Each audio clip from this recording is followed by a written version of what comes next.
నరేంద్ర మోడీ గారు చెప్పారు, ఎవరేమనుకున్నా పర్లేదు, ప్రపంచం ఏమనుకున్నా పర్లేదు, నా సైనికులను చంపినటువంటి ఆ ఉగ్రవాదులు ఒక్కడు కూడా మిగులొద్దు. వాడెక్కడున్నా సరే, పాకిస్తాన్ ప్రధానమంత్రి ఇంట్లో ఉన్నా సరే మీరందరూ వెళ్ళాలి. 12 విమానాలనిచ్చి ఎయిర్ ఫోర్స్ సంబంధించినటువంటి వీరులు మన సైనికులను పంపించి లష్కర్ హెడ్ క్వార్టర్ మీద దాడి చేయించి ఒక్కొక్కరిని వదలకుండా నా సైనికులను చంపినటువంటి ఉగ్రవాదులందరినీ కూడా బాజాప్తా తుదముట్టించి వీరులాగా, సాహస వీరులాగా నా దేశ గడ్డ మీద అడుగుపెట్టినటువంటి భారత సైనికులను నడిపించినటువంటి ఘనత నరేంద్ర మోడీ గారి నాయకత్వం మనం చేస్తున్నాం. అది ఒక సమర్థవంతమైన నాయకుడు చేయాల్సిన పని. అది భారతదేశ గౌరవాన్ని పెంచడం కోసం ఒక ప్రధానమంత్రి తీసుకున్నటువంటి చర్య.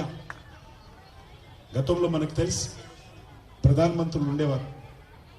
మన్మోహన్ సింగ్ గారు ఏకంగా ఉండారు తెలుసు. ఒక కీలుబొమ్మ ప్రధానమంత్రి. అతిపెద్ద ప్రజాస్వామ్య దేశంలో ప్రజలతో ఎన్నుకోబడినటువంటి ప్రధానమంత్రి ఉండాల్సిన లక్షణాలు అవి కావు. సోనియా గాంధీ, రాహుల్ గాంధీ నిజమైనటువంటి ప్రధానులు. అధికారులు వాళ్ళ చేతిలో ఉండేది, అధికారం వాళ్ళ చేతిలో ఉండేది, ఏదనుకుంటే అది చేసేవాళ్ళు.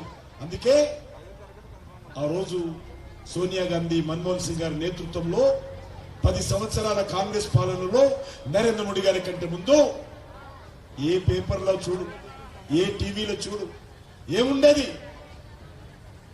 అవినీతి, కుంభకోణాలు. అది బొగ్గు కుంభకోణం గాని, 2G స్పెక్ట్రమ్ కుంభకోణం గాని, లేక కామన్వెల్త్ గేమ్స్ కుంభకోణం గాని, హెలికాప్టర్ల కుంభకోణం గాని, ఏ టీవీ చూసినా, ఏ పేపర్ చూసినా బ్రేకింగ్ న్యూస్, హెడ్ న్యూస్ ఇదే ప్రతిరోజు. ప్రజలు విసిగిపోయారు. 10 సంవత్సరాలు కాంగ్రెస్ పాలనలో 12 లక్షల కోట్ల రూపాయలు మన ప్రజాధనాన్ని కాంగ్రెస్ పార్టీ సోనియా గాంధీ నేతృత్వంలో, రాహుల్ గాంధీ నేతృత్వంలో దోపిడీ చేయడం జరిగింది.